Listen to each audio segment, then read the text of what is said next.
Hello, everyone. I'm Moitreyi Das, and I'm going to present our work on understanding accessible remote work for neurodivergent professionals. In this work, I collaborated with John Tang from Microsoft Research, Catherine Ringland from University of California, Santa Cruz, and Anne-Marie Piper from University of California, Irvine. As we all are experiencing, the pandemic has drastically shifted our work practices. With all the changes happening around the world, an important question to ask is how people with disabilities are engaging in remote work during the pandemic.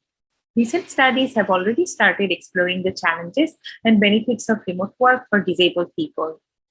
And our focus in this paper is particularly on work practices of neurodivergent professionals who have neurocognitive differences such as autism spectrum disorder, attention deficit hyperactivity disorder or ADHD, learning disabilities like dyslexia, and psychosocial disabilities such as anxiety and depression. Neurodivergent people often have particular communication needs and preferences. They have increased sensory sensitivities and specific strategies for executive functioning or goal-oriented behavior, like attention management, cognitive flexibility, and task planning. Previous research has also found that neurodivergent people need to navigate various sensory and cognitive stressors when they interact with remote communication technologies like video calling. As these remote communication tools are being increasingly used during the pandemic, understanding how neurodivergent professionals make use of these tools in their work is extremely important to ensure accessible and equitable work environments for them. With this in mind, we address two research questions in our paper. How are neurodivergent professionals working from home during the pandemic? And how might we improve the design of technologies and organizational policies to ensure accessibility in remote work? To answer these questions, we conducted semi-structured interviews with 36 neurodivergent professionals who were working from home during the pandemic. We analyzed the data following a reflexive thematic analysis method through open coding, memoing, and iterative comparison. Also, our analysis is guided by the political relational model of disability and other critical disability studies literature that view disability and access as shaped by particular socio-material relations and configurations, instead of located solely in the individual or the society. Through our analysis, we found three key aspects of accessibility in remote work. In particular, we found that while working from home, neurodivergent professionals need to create accessible physical and virtual workspaces. They need to negotiate accessible communication and meeting practices and reconcile tensions between productivity demands and personal well-being. First, our participants shared several positive aspects of working from home. For example, working from home had reduced many sensory stimulations, distractions, and anxiety-producing interactions that happened in an office environment. One participant who had ADHD talked about the over-the-shoulder effect in an open office. He said, especially with ADHD, I have so many different things that are going on in my head. Anybody that looks at what I'm doing thinks that I'm slacking, but I'm just processing in a different way. And so the office has never been a place that I felt productive. In contrast, working from home allowed our participants to create workspaces that are more accessible and well suited to their needs. However, configuring a home workspace can also be challenging. Participants shared that they needed to put a lot of effort and resources to find a location that limits sensory stimuli, time and nausea, light sensitivity, or zoning out. For example, P4, who had ADHD, dyslexia, and anxiety, changed his home office location multiple times, from a place near the window to a corner facing the wall, just to find a suitable workspace that would help him avoid zoning out. Besides managing distracting factors in physical home office, participants also had to deal with distracting audio-visual triggers during remote meetings. Noise or bright objects in meeting partners' background, like colorful books on a shelf, or the noise of cars passing by. All this could grab their attention away from meeting conversations.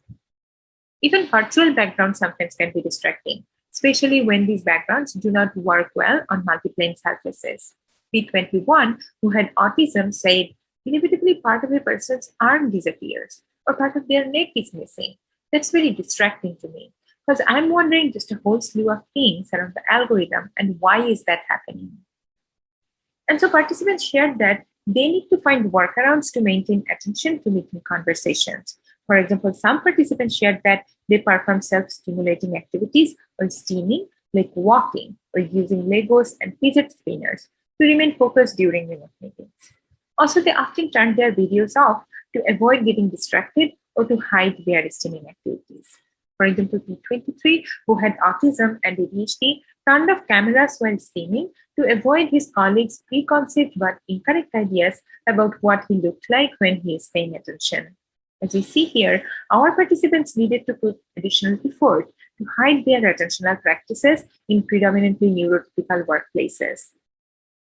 Besides finding workarounds for managing attention, our participants also needed to negotiate communication and meeting practices with their colleagues to navigate various complexities during remote meetings. One such complexity was related to processing crosstalk and managing time pressure in turn taking. P7, who had autism, shared her experience of a particularly stressful meeting with her neurotypical boss. She said, I just needed some moments to collect my thoughts. And my boss was in the background doing these hand motions, like hurry up and talk. And so that made it so much worse that I couldn't function. Challenges like managing turn taking can be problematic for neurotypical people as well. But as P7 explained, it's kind of multiplied for people on the spectrum. And so our participants shared that they advocated for maintaining turn taking protocols during remote meetings, like using the hand raising feature in video conferencing tools. Besides practices that are important to operationalize during an ongoing meeting, participants talked about access needs that require changes in work practices before and after meetings. For example, they advocated for getting meeting agenda and other materials beforehand because processing questions on the fly can often be difficult for them. Also, having access to agenda helped them to refocus on the conversation after moments of distraction or zoning out. In addition, getting meeting transcripts, recordings, and notes after the meeting was particularly important for people with learning disabilities who find it difficult to take notes on the fly while engaging in meeting conversations. Now, this is a well-known fact that sharing meeting agendas beforehand or notes afterward is beneficial for meeting attendees. Still, our participants said that these practices were not normalized in their predominantly neurotypical workplaces. One participant shared the example of working with a boss who just didn't believe that agenda is super important, or they agreed to it but then forgot to do it. She had difficulties understanding what was expected of her during the meetings. And she said, I have had meetings that have ended tearfully on my end.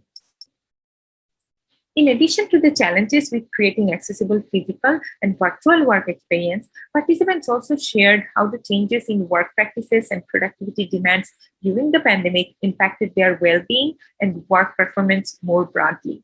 As an example, the increased amount of meetings with reduced intervals disrupted the way participants managed time for focused work.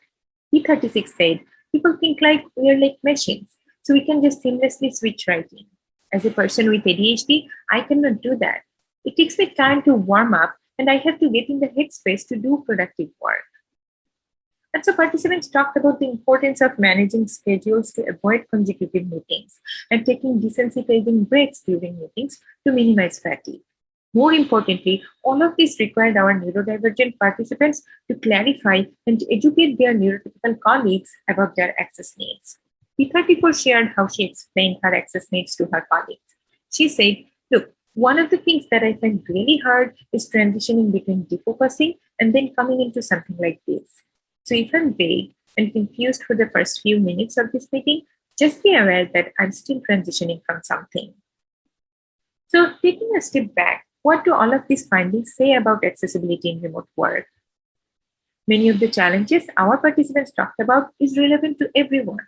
However, as our analysis showed, all of these factors can have a differential and compounding effect on neurodivergent professionals, which can result in intense distraction, inability to focus on meeting content, missing entire portions of the conversation, additional fatigue and stress, and feeling overwhelmed and not being able to function.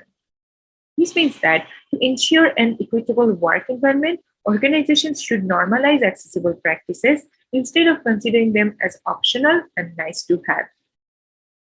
With this in mind, in our paper, we outline potential aspects where both technology design and organizational policies can work together to improve accessibility in remote work. This includes routinizing sharing meeting agendas and other materials in advance, At the same time, video conferencing tools could integrate meeting agendas and enable checking of items as the meeting progresses. Slides could be made interactive and synchronized with transcripts and recordings. Similarly, to support refocusing after periods of distraction, there could be a recap button, using which a neurodivergent user may signal to other meeting attendees that they need a brief recap of what has been discussed. Remote conferencing tools may also offer more flexibility in the way users can view or listen to each other's video or audio streams. For example, if a meeting attendee puts up a bright animated background, a neurodivergent user could choose to replace that with a plain background on their own screen. Overall, through this work, we outlined how normalizing accessible practices and improving technologies both are critical for creating more inclusive and equitable remote work environments for neurodivergent professionals. Please read our paper to learn more and feel free to reach out to us. Thank you.